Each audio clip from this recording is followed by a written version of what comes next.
All right. I just read the last issue of DCKO number 5, and I've got thoughts. I think we've got to have some spoilers.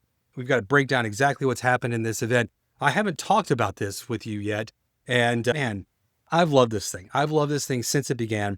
Quick recap on what's happened. There's been 5 issues for us to see our heroes fighting each other, fighting Darkseid in the end, and make their way through while they were finding the King Omega. The idea was that you had to have a tournament to identify who the King Omega is, who the greatest champion, the most brutal force within the DC universe could be, because that is the only person that could go up against Darkseid with the heart of Apocalypse. And we went through these battles, and we did lots of one-on-one battles. Some of my favorite ones, my call outs on those for you to go find those single issues. I really liked, well, of course, Jason Todd versus the Joker. Brilliant. It's a fight we've always wanted. It was absolutely exactly what you want. I loved every second of that one. Surprisingly, Hawkman versus Aquaman. Aquaman has been powered up recently, and Hawkman got godlike powers too. So you basically got these two godlike forces in Horus on the Hawkman side, and in the power of the blue in Aquaman. If you haven't been reading Aquaman, I encourage you to do that. I've really enjoyed that run as well.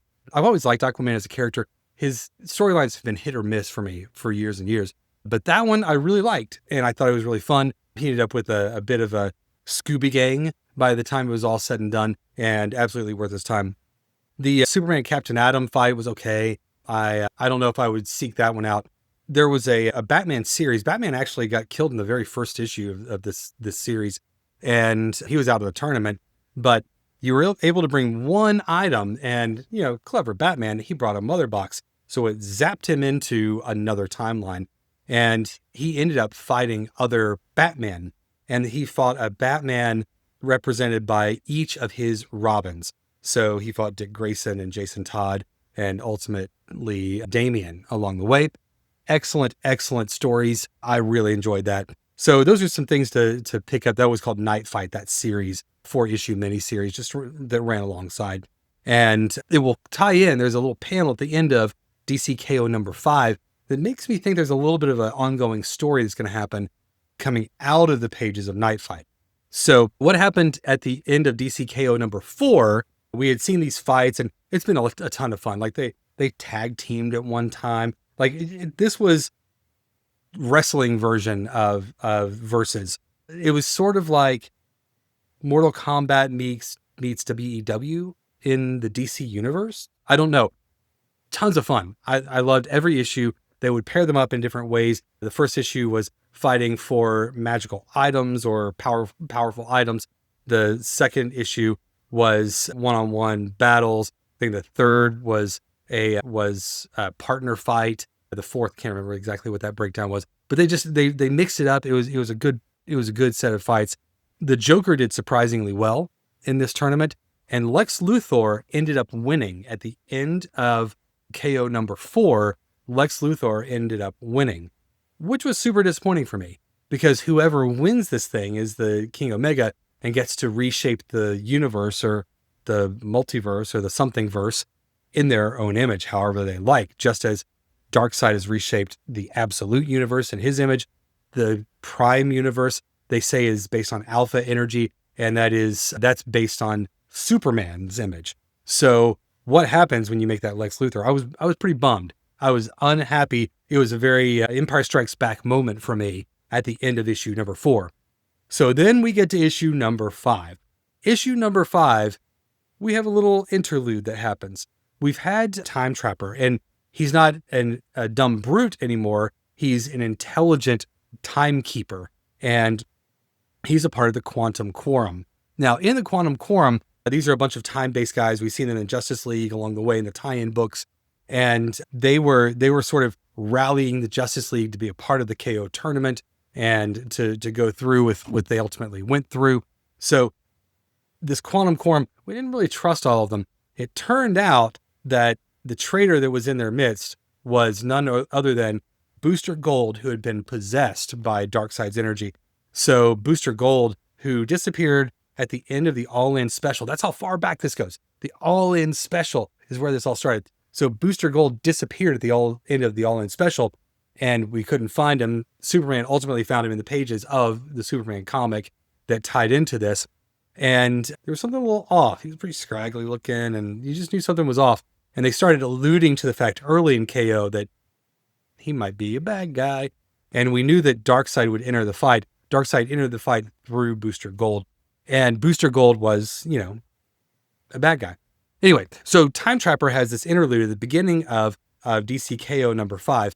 And it turns out that the thing that we had seen at the very beginning of the series, this board game that was being played, like game night for our big trinity, Superman, Batman, Wonder Woman, along with Lois. We know we find out that was actually like a little pocket universe. It was a little side timeline that Time Trapper had set aside. He had kind of pulled it off. And in that's the first place that we saw Darkseid sort of rampaging through, destroying everything. And Superman says, hold on, something's off here. So his friends would go dashing into battle. You've got Batman getting ready to do his thing. You got Wonder Woman jumping out the window to go after Darkseid, ready to just lay it down. And Superman's like, hold on a second. Time Trapper, I know that's you. And somehow it triggers that, yeah, Time Trapper was there. And what he says is that he pulled something out of the pages of the Superman comics. The Superman comics, Lois, along with Time Trapper, had gotten some information from Superman's mom, like the video, how he sees Jor-El in the crystal playback, the AI. Well, Laura L had a video there that basically said he was created in order to give him life, to give him power. And he could one time use his ability to come back to life, but give it to Kal-El instead, give it to Superman. And he does. So Superman comes back and he infuses him with alpha power, not just the omega power, but he's got both alpha and omega. And he comes out of this and he takes the heart of Apocalypse and he yoinks it away from Lex. So Lex he's on this rant about how he's all powerful and he's going to take over everything. And he goes on this rant, everyone surrender, I'm the greatest, most powerful of all the things. And then Superman just goes, he shows up inside Lex and Lex just disappears. Awesome. Super cool. Super kind of hard to follow, but loved it. So I love this piece. And we get a lot of exposition on why Superman has to do this and what Superman's doing. And we get into a battle and he's fighting Darkseid and there's lots of back and forth on this. And, Superman, as you would expect, doesn't win the way that people think he's going to win. He wins by bringing all of his friends in and winning together. And it is very much a heroic story and a heroic ending to this whole fight. And I really liked it. Now, at the very end, everybody and their friends are back. Darkseid has been stopped, but he hasn't been destroyed. So he's just sort of floating off into space and we see him there.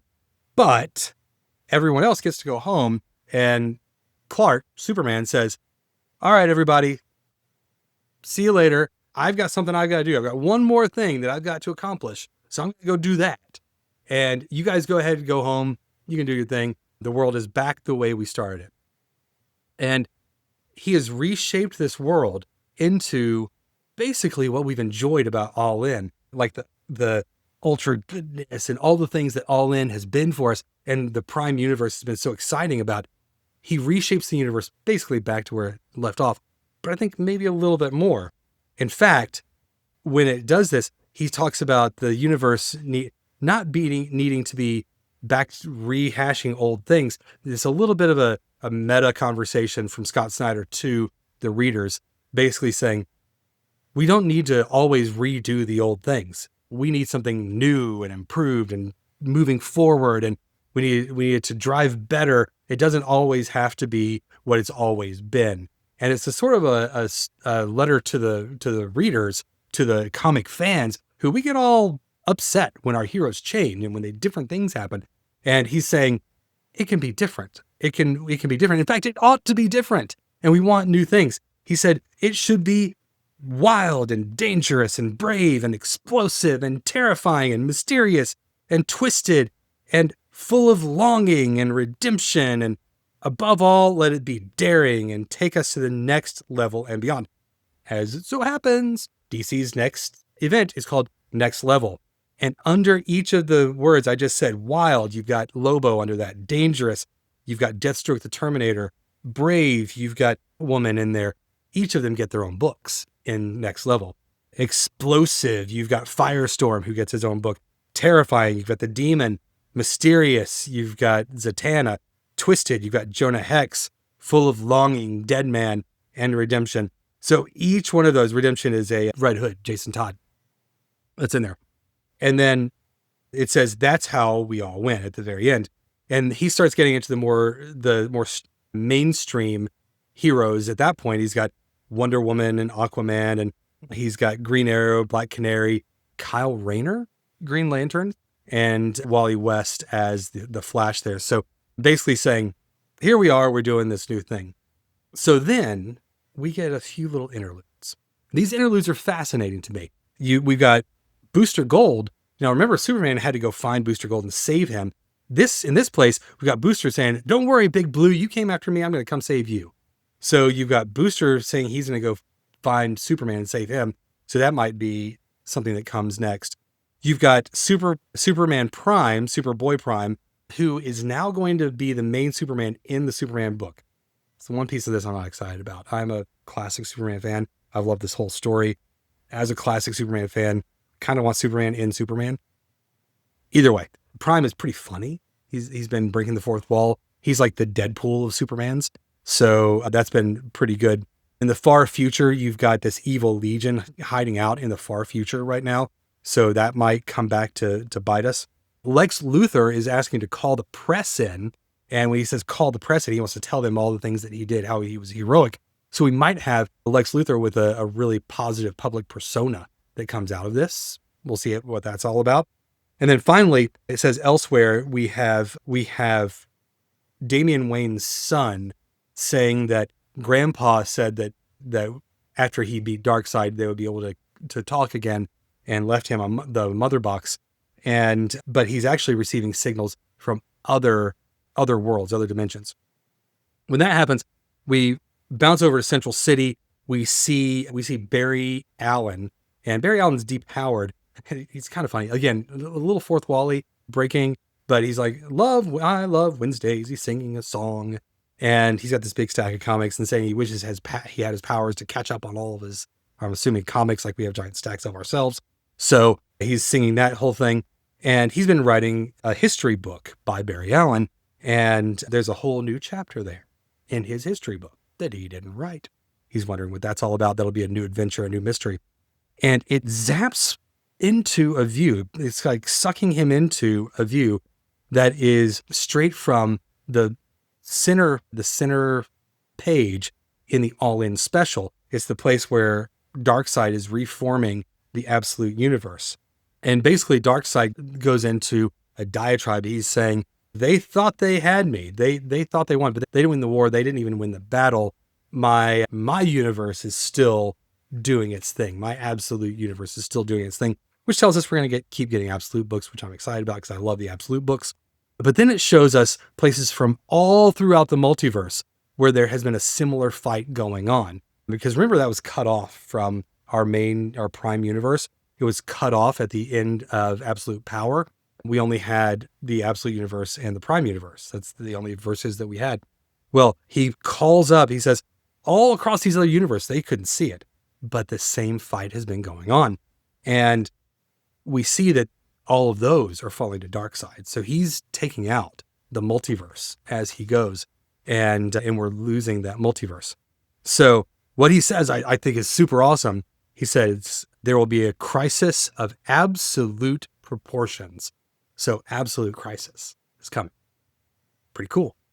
I'm very excited. So what do we know for sure? We're going to get absolute crisis. What we also know for sure, we're going to get next level with a Lobo, Zatanna, Batwoman, Deadman, Demon, Firestorm, and Deathstroke. So all those are coming in just a little bit. And then finally, the very last page It says the KO aftermath hits the DC universe in All In Act 2. So this is the new All In. And this really, I don't know if they'll do another All In special. In fact, they haven't said they're going to do another All In special. But I think the end of this book serves the same purpose that the All In special did the last time. So it's setting the stage for what's coming next. So we've got Next Level, and Act 2 combines Next Level with some other things in our Prime universe. And they have some real standouts here. So we know there's going to be Wonder Woman War with this really wild new bad guy, the Matriarch. And I'm very excited to see the Matriarch in action. They've been teasing her since the very first Tom King issue, and I'm very excited to see her in action. Batman is dead center, and the Matt Fraction Batman has been a ton of fun to read. So more of that to come, I think. You've got Superboy Prime in the center of another group. I'm not excited about that, but we'll see. People will read it. I don't know, whatever. I'll still buy the book because I always buy Superman, but still, it is what it is. Kyle Rayner in the front of Green Lanterns, and Kyle Rayner will be driving Green Lanterns for a while. And they had like this Galactic Slam, Green Lantern Galactic Slam thing, introducing a couple of new characters during the KO. There's a KO tie-in, and those characters seem to be showing up in here as well. So we'll see how that goes as well. And then finally, there's a brand new creative team on The Flash. I've read that first issue. It is extraordinary. I love it. They gave me an advanced PDF. And all I can say is I'm very excited about what they're doing with Flash. Flash has been hit or miss in the last couple of years, but this one is going to be really, really extraordinary. So all of that to say, DC KO absolutely paid off. It is serving as the new DC All In special. I think the things that they just walked through that I just showed you, they are basically the same sorts of things that we got in the All In special, kind of telling us what's coming, giving us a preview and letting us know what's going to be happening in the universe. I've never been more excited about DC Comics. Hopefully you are too. And I guess we'll see what happens next. Keep reading comics.